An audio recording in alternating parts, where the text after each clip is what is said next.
नमस्कार, मैं हूं श्वेता सिंह और खबरदार आप देख रहे हैं सीधे इजरायली दूतावास के सामने से, जहां पर एक लो इंटेंसिटी आईईडी ब्लास्ट हुआ है।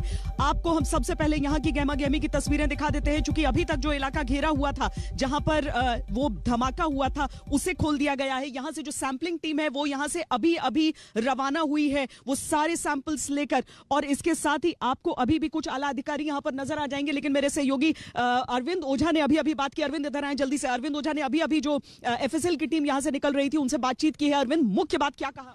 देखिए, अभी जो एविडेंस कलेक्ट हुआ है वो एविडेंस कलेक्ट करके वो लेकर उसको जाएंगे जहां किसी गाड़ी में, अगर आप देख पा रहे हैं, ठीक इसी गाड़ी में अभी अभी रखा गया है। और अरविंद ने एक्सक्लूसिव बातचीत। हाँ, अभी मैं उनसे बात की। उनका कहना है कि एविडेंस कलेक्ट किया है, उसको भेजेंगे प्रयोगशाला, वो जांच करेंगे। लेकिन दिल्ली पुलिस ने पहले इस बात का खुलासा कर दिया है कि आईडी है इम्प्रोवाइज एक्सप्लोसिव डिवाइस, जो लो इंटेंसिटी का है। लेकिन अगर आप पीछे दिखाएं अपने खुद जो कैमरा पर्सन मोहसिन है, तो खुद भी वहां अभी भी टीम मौजूद है। तो एविडेंस तो कलेक्ट किया ही जा रहा है, लेकिन फिर वही बात है कि छोटा धमाका जरूर है, लेकिन मैसेज बड़ा है, क्योंकि इजराइल एम्बेसी से 150 मीटर की दूरी पर और ब्राजील एम्बेसी से 70 मीटर की दूरी, यानी सीसीटीवी की जद से कोई नहीं इससे बच सकता। कोई सीसीटीवी की सारी तस्वीरें होंगी। और आपको साथ ही मैं बता दें कि इस बम के बारे में यह भी बताया गया। अरविंद, मैं वापस आपके पास आऊंगी और जानकारियां अरविंद इकट्ठा कर रहे हैं। तब तक मैं ये भी बता दूं आपको कि जो बम है उसे प्लांट नहीं किया गया था, बल्कि बम को ड्रॉप किया गया था। धमाके के बाद जिस तरह के वहां पर निशान है, उसे देखकर यह अंदाजा लगाया जा रहा है। तो खबरदार में आज हम खबरों के लेंस से क्या क्या आपको दिखाने वाले हैं,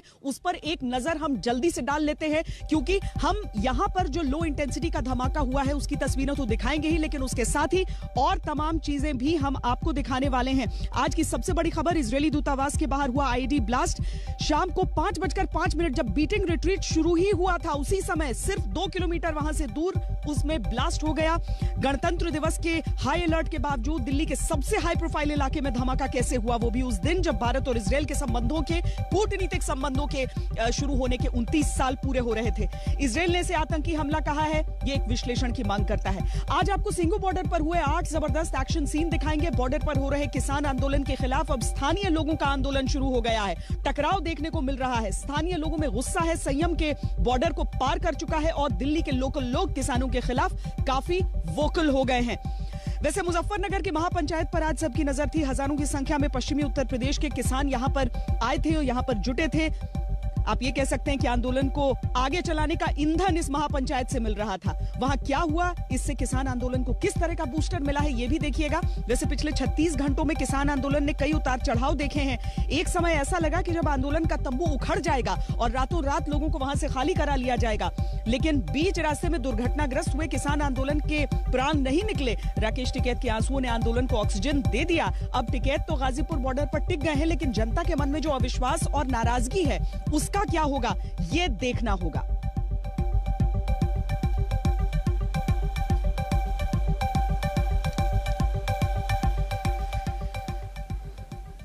तो आपको ये बता दें कि दिल्ली में जो ये धमाका हुआ है, इसके बाद बहुत सारे शहरों में अलर्ट हो गया है। खासकर उत्तर प्रदेश के कई शहरों में पूरी तरीके से अलर्ट घोषित कर दिया गया है।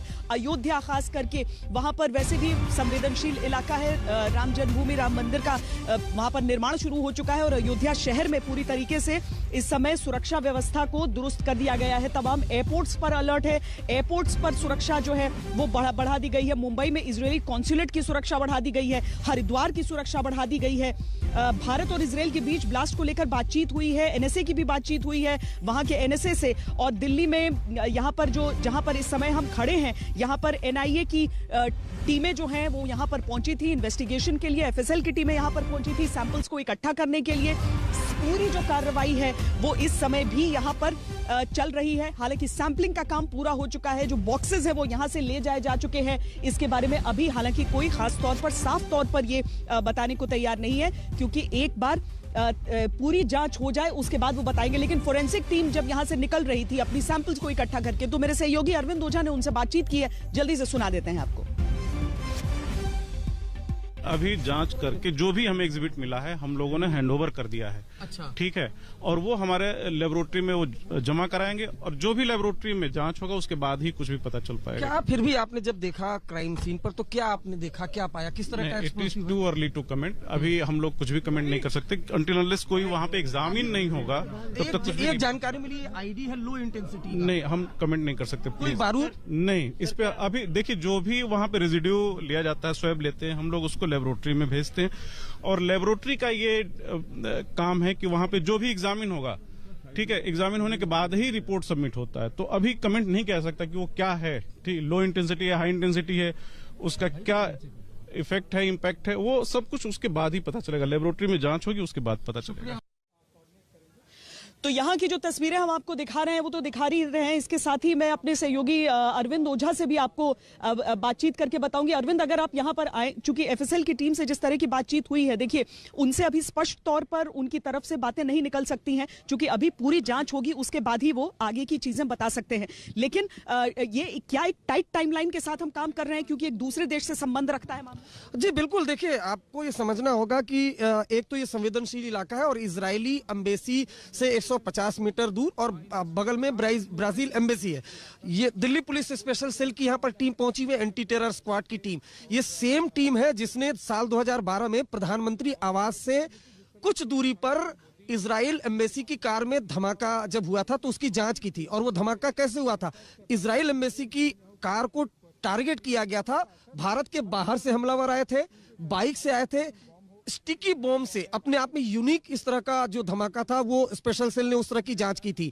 तो जो पैटर्न है और खासकर इजराइल की एम्बेसी के आसपास से, तो चूंकि जो एजेंसी पहले से इस तरह की जांच कर चुकी हो, इजराइल एम्बेसी को लेकर हमेशा से अलर्ट होता है, तो ऐसे में बेहद गंभीर है एजेंसी। इस वजह से अगर आप देखिए तो आप जब से आई हैं और जब से मैं मौजूद था, जब धमाके के कुछ मिनट बाद मैं यहाँ पहुंचा, तब से तमाम जो बड़े अधिकारी हो यहाँ पर मौजूद हैं। और इसी वजह से और लगातार चाहे एनएसए हो वो अपने काउंटर पार्ट से बात कर रहे हैं या तमाम जो बड़े अधिकारी अपने काउंटर पार्ट से बात कर रहे हैं। जांच होगी, गंभीरता से होगी और इसी वजह से गृह मंत्री न सिर्फ ने कमिश्नर से बात की है, कमिश्नर लगातार एक एक चीज की इंफॉर्मेशन ले रहे हैं। मौके से जो आईडी जो भी एक्सप्लोसिव इस्तेमाल हुआ था, किस तरह से तैयार हुआ था, वो भले कोई, क्योंकि जो आईडी होता है वो ऐसे भी कहा जाता है वो रोड साइड बॉम्ब, यानी कि उसका इस्तेमाल इसी तरीके की चीजों के लिए होता है और खासकर ऐसे देशों में होता है जहां पर आप ऐसे करके फेंक देते हैं और इस्तेमाल हो जाता है, वहां पर धमाका कर देते हैं। लेकिन एक लो इंटेंसिटी आईडी का ब्लास्ट यहां पर क्यों किया गया? अरविंद, जो मेरी भी बात हो रही थी जो सुरक्षा एजेंसियों से, वो बता रहे हैं कि यहां पर भले ही धमाका हुआ है लेकिन जो नुकसान हुआ है वो उस तरफ खड़ी हुई गाड़ियों को हुआ है, यानी कि वो तो पूरा सीसीटीवी की जद का इलाका है। बहुत मुश्किल नहीं आएगी, बस समय की बात है कि हमारे जो हाथ हो, जो हिंदुस्तान के हाथ है, वो उन लोगों के गिरेबां पर हो जिन्होंने इसे प्लान किया। जी बिल्कुल, गिरेबां पर हो। और दिल्ली में अगर बात की जाए तो पहले भी कई बार ऐसे धमाके हुए, साल 2005 में, 2008 में बड़े बड़े सिलसिलेवार, तो नियंत्रण में रहता है, सिलसिलेवार धमाके होते रहे। हालांकि बहुत अच्छी बात है कि अब वो जो धमाका सिलसिलेवार था वो धमाका पूरी तरह से रुक चुका है।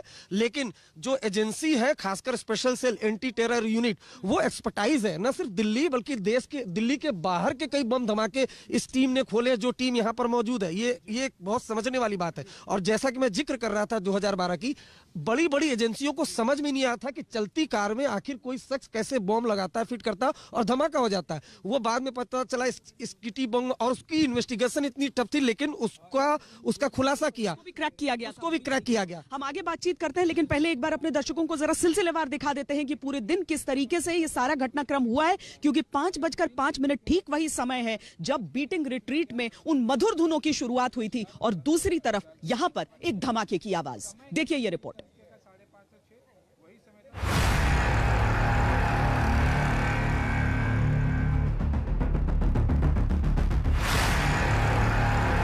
सिर्फ 2 किलोमीटर दूर बीटिंग द रिट्रीट के समारोह में देश के राष्ट्रपति से लेकर प्रधानमंत्री तक मौजूद थे। शाम 5:05 पर इजरायली दूतावास के पास एक ब्लास्ट हुआ। ये ब्लास्ट उस माहौल में हुआ जब अभी 3 दिनों पहले दिल्ली हिंसा में लहूलुहान हुई है। ये ब्लास्ट उस दिन हुआ जब भारत और इजरायल के कूटनीतिक रिश्तों के 29 साल पूरे हुए हैं। ब्लास्ट तो कम तीव्रता का था, लेकिन इजरायली दूतावास के बाहर खड़ी कारों के शीशे चटक गए। ब्लास्ट में आईईडी के इस्तेमाल होने की आशंका है। ये भारी फोर्स यहाँ पर तैनात की गई है, इलाके को कॉर्डन ऑफ कर दिया गया और यहाँ से कुछ दूरी पर ही इजरायली एम्बेसी है। मैं इधर से आपको दिखाने की कोशिश करता हूँ कि स्पेशल सेल के तमाम जो अधिकारी हैं वो यहाँ पर पहुंच चुके हैं। अपने कैमरामैन सत्या को कहूंगा कि यहाँ से दिखाने की आपको कोशिश करें। ये आप देखेंगे अगर यहाँ से, तो यहाँ से आपको तस्वीरें दिखाई देंगी। ये जो दूर है यहाँ पर स्पेशल सेल के जो तमाम बड़े अधिकारी हैं वो वहां पर सामने, वो जो सामने का इलाका आप देख पा रही है, ये वहीं पर जिस तरह की जानकारी जैसा स्पेशल सेल के अधिकारियों ने कंफर्म किया था, जूम करके सत्या जो हमारे कैमरा पर्सन है वो आपको दिखाएंगे कि वो वहां पर दिल्ली पुलिस के जो तमाम स्पेशल सेल के अधिकारी हैं वो मौके पर पहुंचे हुए। जो जानकारी मिली थी स्पेशल दिल्ली पुलिस को और दमकल विभाग के गाड़ी अधिकारियों को 5 कुछ मिनट पर यह जानकारी मिली कि बंगले नंबर 6 से कि यहाँ पर एक धमाका हुआ है, जिसके बाद स्पेशल सेल के तमाम जो अधिकारी हैं वो मौके पर पहुंचे हुए। ब्लास्ट के बाद इजरायली राजदूत रॉन मल्का ने आज तक से इस बात की पुष्टि की है, हमले में दूतावास के सभी लोग सुरक्षित हैं। इजरायली दूतावास की इमारत और सभी स्टाफ सुरक्षित हैं, लेकिन इजरायली दूतावास के 150 मीटर के भीतर हुए ब्लास्ट ने अपनी तीव्रता से कई गुना ज्यादा दहशत फैलाई है। आपको सैनिटाइज करना है पूरा इलाका, यानी कि आपको जो बॉम्ब डिस्पोजल स्क्वाड्स वगैरह यहाँ पर आए थे वो यही देखने के लिए कि कहीं ऐसा तो नहीं है कि कुछ और इलाकों में और ज्यादा खतरा हो सकता है।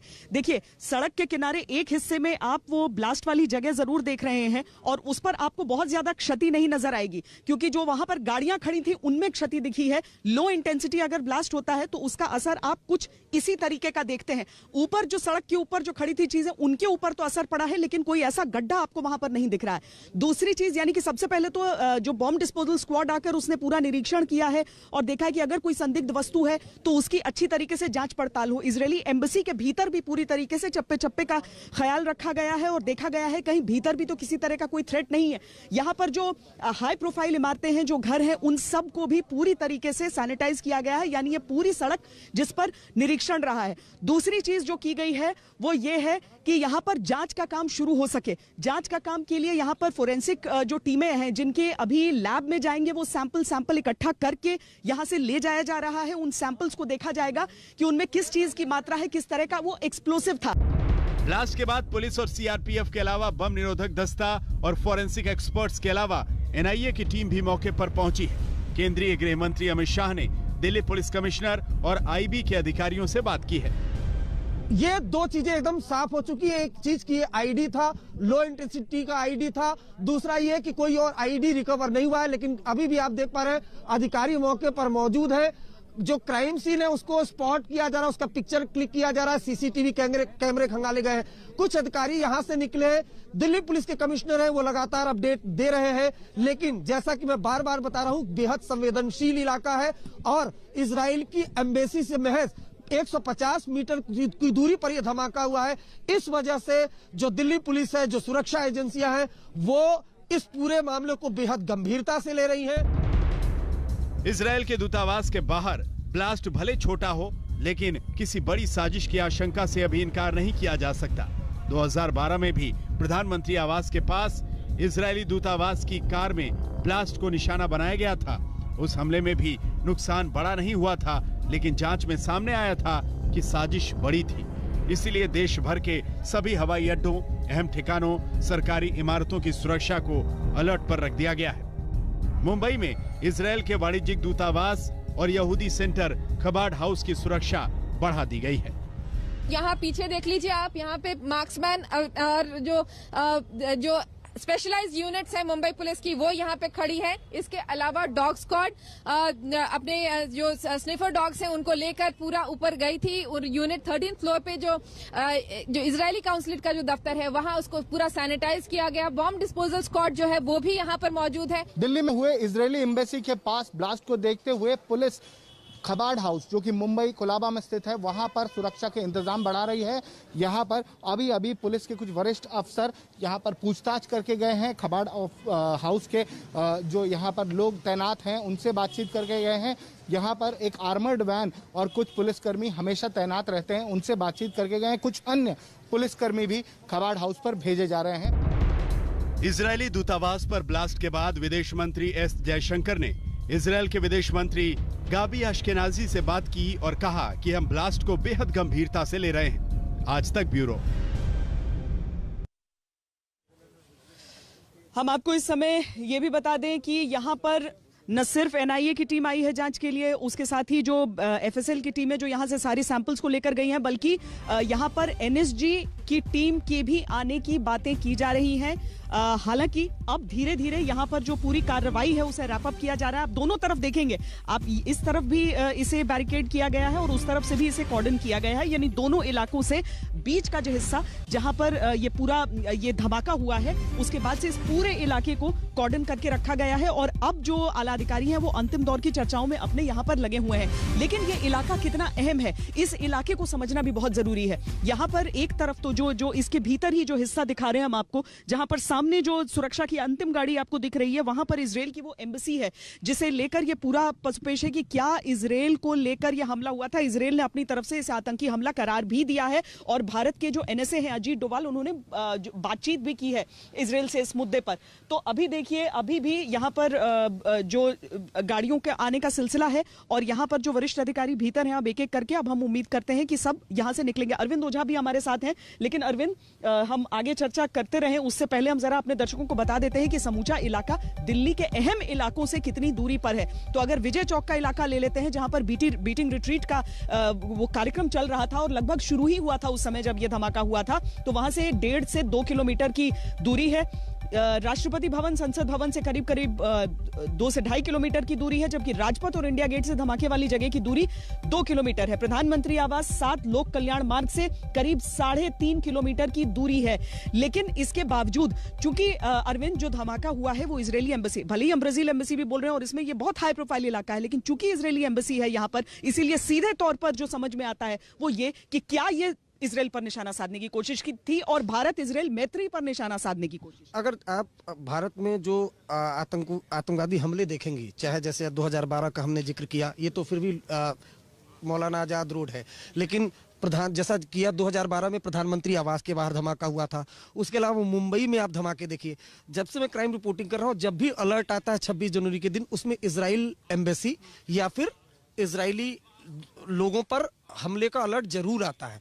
इस वजह से शायद यही वजह है कि जो सुरक्षा एजेंसियां हैं, जब ये धमाका हुआ और ये पता चला कि 150 मीटर दूरी के फासले पर धमाका हुआ, इसलिए सुरक्षा एजेंसियां गंभीर है। इस वजह से स्पेशल सेल के ऑफिसर अभी तक यहाँ मौजूद हैं, जबकि जो फॉरेंसिक एक्सपर्ट हैं वो यहाँ से जा चुके हैं, फॉरेंसिक टीम यहाँ से जा चुकी है, सैंपल कलेक्ट, कूटनीति की भी हो जाती है। तो ये जो हम अब्दुल कलाम रोड पर इस समय मौजूद हैं और यहाँ की जो हम अलग अलग आपको इमारतें बता रहे हैं, तो उसके साथ आप ये भी समझिए कि जिम्मेदारियां कितनी बढ़ जाती हैं। आपको सिर्फ जांच नहीं करनी है, आपको यहाँ की सुरक्षा मुहैया करानी है।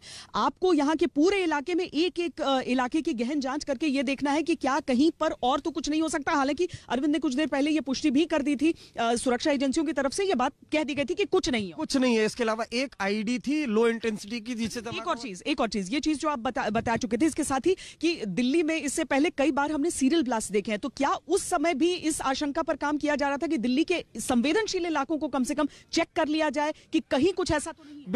बिल्कुल देखिए, जैसे ही यहाँ पर धमाका हुआ, तुरंत जो है दिल्ली पुलिस कमिश्नर ने वायरलेस सेट से ये कहा कि आप पूरे इलाके में चेकिंग करें, खासकर सरोजनी नगर, पहाड़गंज जैसे मार्केट जहां जो धमाकों का गवाह रहा है।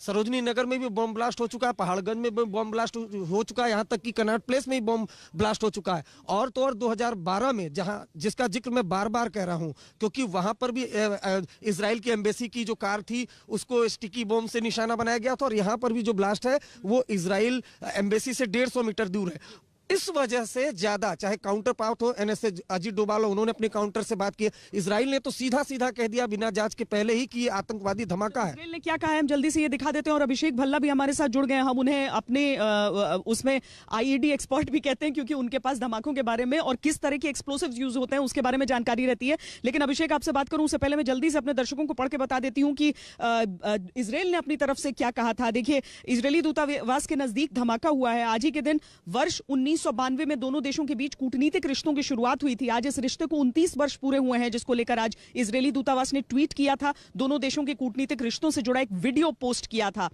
भारत में इजरायल के राजदूत रॉन मल्का ने आज तक से कहा कि दूतावास में हर कोई सुरक्षित है, दूतावास को हाई अलर्ट पर रखा गया है, लेकिन इसके साथ ही आतंकवादी हमले की भी बात उन्होंने ही अपनी तरफ से की। हिंदुस्तान की तरफ से अभी इसकी कोई पुष्टि नहीं है। लेकिन अभिषेक, क्या जो आईईडी जो इस्तेमाल हुआ है उसको लेकर कुछ चीजें स्पष्ट हैं? बहुत सारे लोग बहुत सारी बातें करेंगे इसको लेकर कि क्या किस तरीके से रखा था, आखिर कैसे वहां पर आ गया। एक लो इंटेंसिटी का धमाका अमूमन एक संदेश के लिए दिया जाता है या उसके और क्षतिग्रस्त करने की मंशाएं भी हो सकती हैं?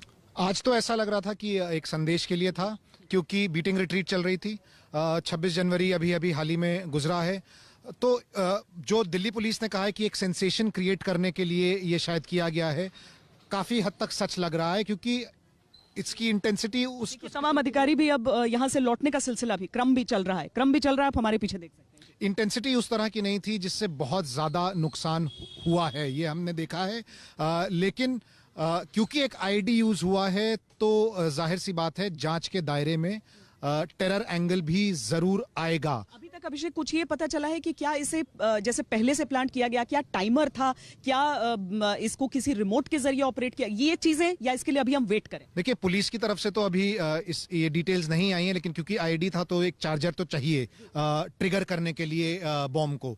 तो इन ऑल प्रोबेबिलिटी या तो कोई रिमोट कंट्रोल डिवाइस रही होगी या कोई और इस तरह की डिवाइस रही होगी जिससे चार्ज हुआ, स्पार्क हुआ और फिर ट्रिगर हुआ बॉम्ब।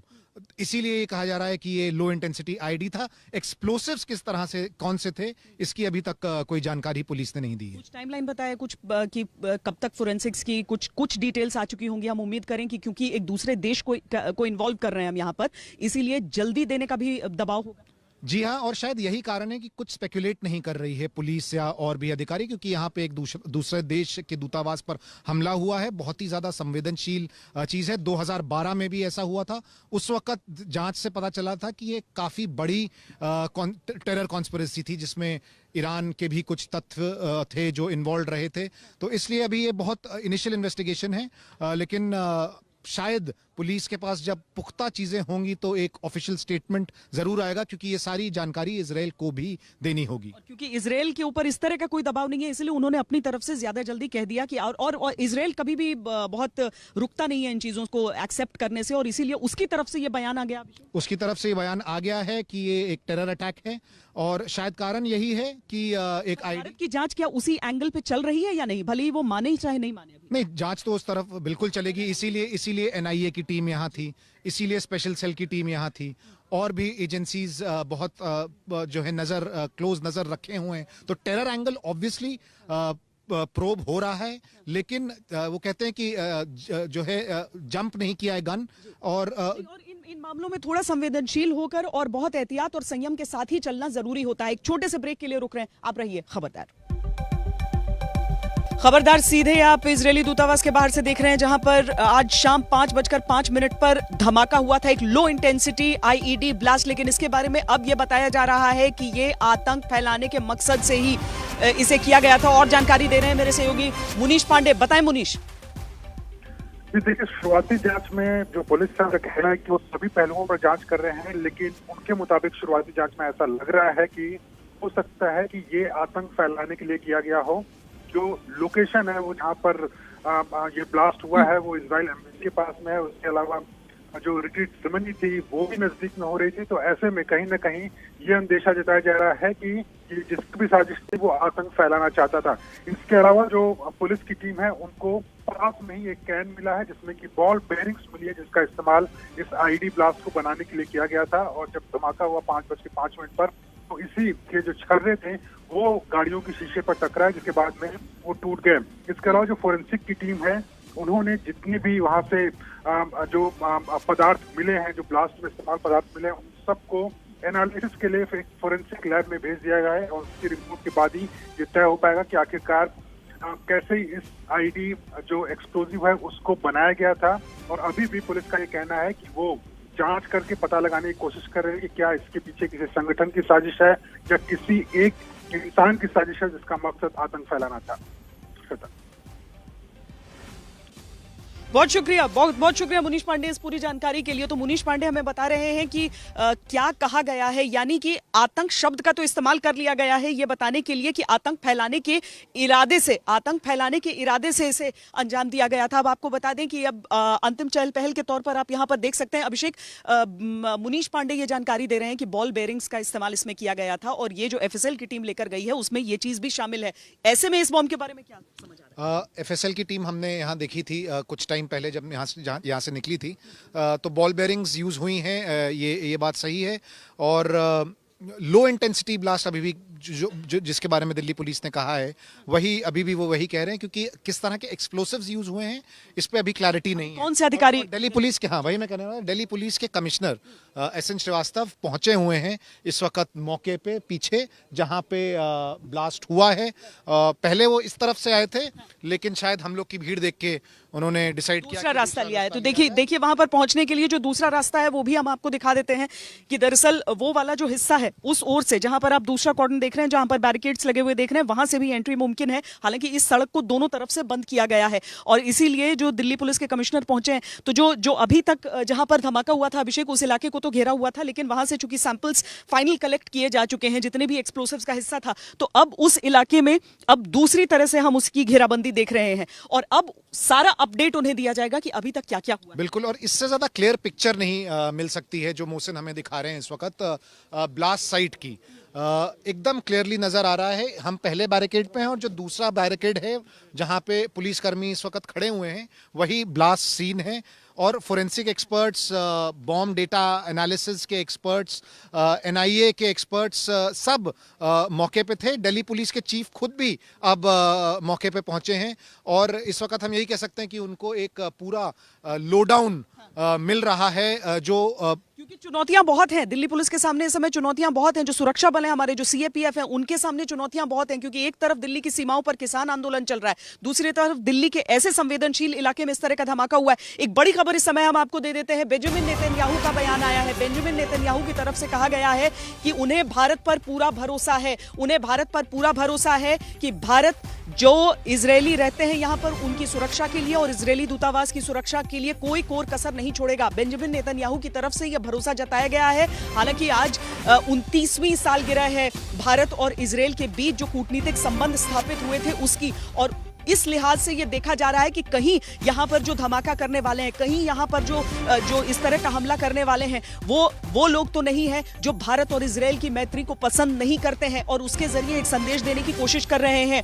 आज बीटिंग रिट्रीट का दिन, देखिए आप चहल पहल वहां की पूरी देख सकते हैं। दिल्ली पुलिस के कमिश्नर यहां पर पहुंचे हुए हैं और यहां पर पूरा जायजा ले रहे हैं। यहां जो कुछ हुआ है अभी तक, यानी 5:05 पर जब पहला यहां पर धमाका हुआ, उसके बाद ये कॉल गई, पहले अग्निशमन केंद्र में गई, यहां पर फायर ब्रिगेड की गाड़ियां आई और उसके बाद जैसे जैसे ये समझ में आया कि मुमकिन है कि एक आतंकी हमला हो सकता है, उस हिसाब से उसे स्केल अप किया गया। यहां पर NIA की टीम आई और फौरन यहां पर FSL की टीमों को भेजा गया ताकि जो एक्सप्लोसिव्स हैं उनका जो सारी चीजें हैं वहां से इकट्ठा की जाए। जैसे ही कमिश्नर यहां पर पहुंच रहे थे, हालांकि आखिरी लम्हे पर उन्होंने यहां से गाड़ी घुमाई, लेकिन अरविंद ओझा वहीं पर थे। जल्दी से ये खबर देख लीजिए। SN श्रीवास्तव खुद अब इस वक्त यहाँ पर मौके पर पहुंचे हुए। आप देख पा रहे हैं यहाँ पर जिस तरीके से ये धमाका हुआ है इजरायल एम्बेसी से 150 मीटर की दूरी पर, उसके बाद खुद दिल्ली पुलिस कमिश्नर वो मौके पर पहुंचे हुए हैं जानकारी लेने के लिए। हालांकि स्पेशल सेल के तमाम अधिकारी वो यहाँ पर मौजूद पहले से ही है, लेकिन अब देख पा रहे हैं जो दिल्ली पुलिस के कमिश्नर हैं SN श्रीवास्तव यहाँ पर आए हैं। बहुत मुमकिन है कि वो दूसरी तरफ से दूसरे रास्ते से वो मौका वारदात पर जाएंगे। और देखिए यहां पर इसके हर एक पहलू को समझने की आवश्यकता है। यहां पर हम अगर बम धमाकों की बात कर रहे हैं, गौरव सावंत भी मेरे सहयोगी यहां पर मौजूद हैं। गौरव, जो कूटनीतिक रिश्ते भारत और इजरायल के बीच हैं, आज जो ये इस तरह का आघात है, इजरायल की तरफ से साफ साफ ये कह दिया गया कि जो हमला है वो आतंकी हमला है। भारत की तरफ से अभी शब्दों को नापा जा रहा है, तोला जा रहा है, लेकिन इस बात में कोई किसी को संशय नहीं है, भले ही अभी आधिकारिक बयान न रहे, लेकिन क्या संशय है कि ये आतंकी हमला हो सकता है? ये आतंकी हमला है ऐसा सूत्र तो कह रहे हैं, क्योंकि इनकी मंशा आतंक फैलाने की थी। लेकिन अभी ये नहीं पता चल पाया है कि जो जैसा पुलिस कमिश्नर या दिल्ली पुलिस कुछ समय पहले कह रही थी कि ये मिस्चीवियस एलिमेंट्स हैं जिन्होंने सेंसेशनलाइज करने के लिए किया है। लेकिन ये एक फैक्ट अब ये पता चल गया है कि एक बारूदी सुरंग या इम्प्रोवाइज एक्सप्लोसिव डिवाइस जिसमें बॉल बेरिंग्स रखे थे, एक गाड़ी आई और उसने इसको यहाँ पर फूलों के बीच में उसको फेंका, और उनकी मंशा यही थी। आज दो बड़ी चीजें हैं, एक गणतंत्र दिवस का समापन समारोह है आज 29 जनवरी को, और भारत इजरायली मैत्री के 29 वर्ष हो गए हैं, औपचारिक मैत्री के। तो इजरायल की सरकार, इजरायल का विदेश मंत्रालय वो चाहता है कि इसकी विस्तृत जांच हो और दोषियों के खिलाफ कार्रवाई हो। गौरव, अगर हम समय के हिसाब से देखें तो देखिए 5:05 मुमकिन है पहली धुन उस समय बीटिंग रिट्रीट की बजाई जा रही थी वहां पर, जहां पर एक तरह से पाकिस्तान के लिए भी एक संदेश था, क्योंकि 1971 के युद्ध का जिसके लिए बांग्लादेश की जो सेना की टुकड़ी यहां पर आई थी मार्च के लिए 26 जनवरी को, उसी का एक तरह से हम समझें कि पहला एक ओरिजिनल ट्यून यहां पर सुनाई दे रहा था, जिसमें दोनों देशों को याद कर रहे थे 1971 की उस जंग को। तो उस चीज से क्या हम समझें कि ये जो आतंकी हमला किया गया है, जो हमला यहां पर किया गया है, जिसे भारत अभी आतंक का नाम स्पष्ट तौर पर नहीं दे रहा है, लेकिन हाँ इस चीज के बारे में बात हो रही है, क्या हम समझें कि उस हिसाब से भी हम इसे जोड़कर देख सकते हैं, या सिर्फ हम 150 मीटर की दूरी पर इजराइल से ही जोड़कर देख सकते हैं? देखिए, इजराइल से जोड़कर तो इस हम इसलिए देख रहे हैं क्योंकि आपको यह भी याद होगा कि 23 जनवरी को एक इंटेलिजेंस अलर्ट था कि 26 जनवरी के आसपास इजरायली दूतावास को निशाना बनाया जा सकता है, और यह कहा गया था कि कई दूतावासों को निशाना बनाया जा सकता है। ये 23 को इंटेलिजेंस अलर्ट था। नाम इस्लामिक स्टेट और दैश का भी लिया जा रहा था, और इसमें बहुत साफ तौर पर यह जानने की आवश्यकता है कि इजरायली दूतावास को, और जैसा आप ये रिपोर्ट भी कर रही हैं श्वेता, कि सन 2012 में इसी सड़क पर आगे, उस समय औरंगजेब रोड नाम था इसका, और डिफेंस अटैचे की पत्नी इनोवा गाड़ी में जब अपने बच्चों को लेने अमेरिकी दूतावास जा रही थी, अमेरिकी स्कूल जा रही थी, तो एक मैग्नेटिक बॉम्ब से उनकी गाड़ी को निशाना बनाया गया था। और वो तो एक इंटरनेशनल टेरर अटैक था, क्योंकि उस समय बहुत साफ तौर पर इजराइल की सरकार ने कहा था, बिन्यामिन नेतन्याहू ने उस समय उनकी सरकार ने कहा था कि ये तो ईरान के आतंकवादियों ने किया है इजराइल के खिलाफ। तो इजराइल को लगातार निशाना बनाया जाता रहा है। 26/11 के समय हम लोग मुंबई में रिपोर्ट कर रहे थे किस तरह से इजरायलियों को निशाना बनाया गया था, वो जूइश शाबद हाउस को। छोटा सा देश, लेकिन उसके दुश्मन इतने सारे, और सबसे लड़ने में सक्षम रहता है ये देश। यहाँ पर भी जो इनकी सुरक्षा रहती है, आपको हम फिर बताएं कि दिल्ली पुलिस की सुरक्षा मुहैया रहती है किसी भी एम्बेसी को, उसके साथ CISF का प्रोटेक्शन, और इजराइल का जहां तक सवाल है तो इजराइल की अपनी एजेंसीज भी इस सुरक्षा में बंदोबस्त में लगी रहती है। और इसके साथ ही आज जानकारी दी जा रही है कि मुमकिन है, ऐसा हो सकता है कि NSG की टीम यहां पर आए। अब वो सुरक्षा के लिए होगा, जांच में और सहयोग के लिए अतिरिक्त होगा, क्योंकि उनकी बॉम्ब की टीम को के भी यहां पे आने की बात हो रही थी। लेकिन इस समय दिल्ली पुलिस के कमिश्नर यहां पर मौजूद हैं और उनको ही पूरी ब्रीफिंग दी जा रही है गौरव, क्योंकि दूसरे देश का मसला होने के नाते किसी भी तरह की कोई कोताही नहीं है। कोताही तो बिल्कुल नहीं हो सकती इस बहुत ही संवेदनशील मामले में। जो NSG की टीम है, NSG के पास नेशनल बॉम्ब डेटा सेंटर है, और दुनिया भर में जितने बड़े आतंकी हमले हुए हैं उसका फोरेंसिक एविडेंस और डेटाबेस, और दुनिया में सबसे बड़ा डेटा बैंक NSG के पास है, नेशनल बॉम्ब डेटा सेंटर में। तो यहां से जो बारूदी सुरंग के अवशेष मिले हैं उसको फोरेंसिकली एग्जामिन किया जाएगा, उस डेटाबेस के साथ कंपेयर किया जाएगा, और उससे यह पता लगाने का प्रयास किया जाएगा कि कौन सा यह आतंकी संगठन है जो इस तरह का सिग्नेचर, इस तरह के IEDs को बनाने में उनका सिग्नेचर मैच करता है। अगर ये बहुत ही कोई लोकल है तो संभवतः ना पता चले, लेकिन क्या उसको करने के तरीकों से हम कुछ समझ सकते हैं, क्योंकि जो जानकारी मिली गौरव उसके अनुसार उसे प्लांट नहीं, मतलब मिट्टी के नीचे नहीं दबाया गया था, बल्कि उसे थ्रो किया गया था। क्या इन चीजों से कुछ समझें, या फिर ये सिर्फ सुरक्षा एजेंसियों को गच्चा देने का तरीका, क्योंकि उन्हें भी मालूम है वो CCTV की जरूरत? बिल्कुल नहीं, सुरक्षा एजेंसी को गच्चा देने के लिए नहीं, एक संदेश देने के लिए भले ही हो सकता है ये, लेकिन वो पकड़े भी जाएंगे, क्योंकि जैसा आपने बिल्कुल सही कहा कि CCTV के जद में है वो लोग। तो यहाँ का CCTV कैमरा इजरायली एम्बेसी का, आगे की सड़कों का, और जिस दिशा में वो गाड़ी, ब्राजील की एम्बेसी, बिल्कुल, तो उन सब से कुछ ना कुछ एविडेंस निकलेगी, और वो एविडेंस इस समय खंगाली भी जा रही है। इस समय हम दो तस्वीरें भी दिखा रहे हैं। हम 2012 में जो हमला हुआ था, जो स्टिकी बॉम्ब एपिसोड हुआ था, उसकी भी हम जानकारी दे रहे हैं। उस समय भी सबके लिए एक बहुत अजीब सी चीज थी कि ओपिनियन देना उस गलत होता है, चीजें को इन्वेस्टिगेट कर ले फिर बात कर। Thank you. Delhi police commissioner जिन्होंने कहा है कि केस रजिस्टर्ड कर लिया गया है, और फिलहाल हो गया ठीक नहीं होगा, स्पेशल सेल इस पूरे मामले की जांच करेगा।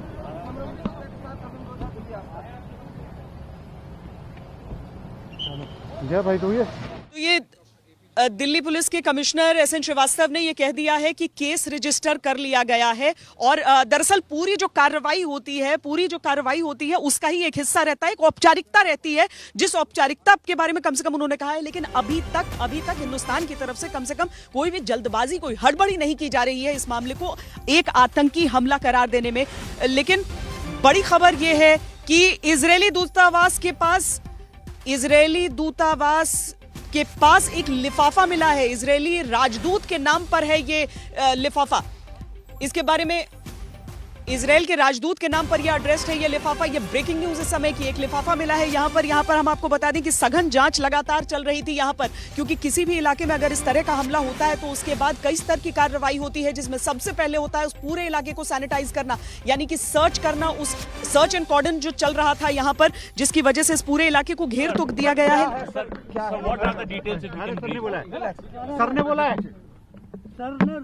देखिए इस at this point of time I just visited the scene of crime. हम लोग केस रजिस्टर कर लिया है, स्पेशल सेल इन्वेस्टिगेट कर रहा है। इस समय कोई भी चीज कहना ठीक नहीं है, अभी इन्वेस्टिगेट कर रहे हैं और जैसे जैसे खुलासा होगा आपको बताएंगे। एक सवाल है कि सर क्या मौके से कोई एनवेलप लिफाफा मिला हुआ है जिस पर कुछ मेंशन है? मैं इस बारे में कुछ भी नहीं आपको बताना चाहूंगा इस समय पे, क्योंकि इससे इन्वेस्टिगेशन में हर्ज होता है। सर ये टेरर कुछ है या फिर मिसचीवियस आपको लग रहा है अभी शुरुआती इन्वेस्टिगेशन में? अभी इसको हम इस पे कोई अपना ओपिनियन नहीं देना चाहते हैं, ठीक है? ओपिनियन देना गलत होता है। चीजें को इन्वेस्टिगेट कर ले फिर बात करें। Thank you. Delhi police commissioner जिन्होंने